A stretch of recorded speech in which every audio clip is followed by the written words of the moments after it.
సమాజంలో ఒక అన్రెస్ట్ సృష్టిస్తున్నారు వీళ్ళ మాటల ద్వారా. సమాజంలో ఒక ఉద్వేగాన్ని సృష్టించడం వేరు, సమాజపు విధ్వంసానికి వీళ్ళు పాటుపడుతున్నారు. వీళ్ళకు ఒక ఎజెండా ఉంది, వీళ్ళు పాపులర్ కావాలి. ఆ పాపులారిటీ కోసం ఏ తప్పైనా చేయొచ్చు అనుకుంటున్నారు, కానీ తప్పు చేయకుండా ఉంటే పాపులారిటీ ఉంటుంది అంటే చెయ్యరు వాళ్ళు. రాజకీయ నాయకులు కూడా ఇలాంటి వాళ్ళని ఎంకరేజ్ చేస్తున్నంత వరకు వాళ్ళకు ఉపయోగపడుతుంది. రాజకీయ నాయకులు అంటే ఇప్పుడు కొన్ని రాజకీయ పార్టీలు వాళ్ళ పార్టీ ఎదుగుదల కోసం ఏ నిర్ణయం తీసుకోవచ్చు, ఇంతకుముందు నుంచి కూడా తీసుకుంటానే వస్తున్నాయి.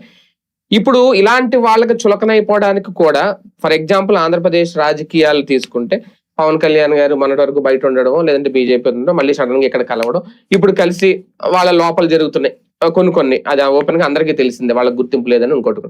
ఇవన్నీ కూడా ఒక చులకన భావం తీసుకొస్తుందా ఇటువంటి బ్లాగర్స్ కో లేదంటే యూట్యూబర్స్ కో? అంటే ఇక్కడ ఒక ప్రధానమైనటువంటి అంశం ఉంటుందండి, మనం ప్రాక్టికల్ గా ఆలోచించినటువంటి సందర్భం. ఇప్పుడు అపోజిషన్ వాయిస్ అనేటటువంటి చాలా ముఖ్యం. ఇప్పుడు నేను కొన్ని వీడియోలు చేస్తాను, అది నా ఎక్స్పీరియన్స్ తో నేను మాట్లాడే మాట ప్లస్ కలెక్టింగ్ న్యూస్, ఇది ఒకటి ఉంటుంది. కలెక్టింగ్ న్యూస్ ని కనెక్టింగ్ చేసి మాట్లాడతాను, కొన్ని రివ్యూస్ చేస్తాను. ఇది నేను నా యొక్క ప్రతిభని ప్రదర్శించను. రెండోది, నేను మీకు ఇంటర్వ్యూ ఇస్తా ఉంటాను. ఎందుకని? మీ వెర్షన్ తో మీరు వేసే ప్రశ్నలు ఇక్కడ మనం ఎప్పుడు రాసుకున్న ప్రశ్నలు కాదు.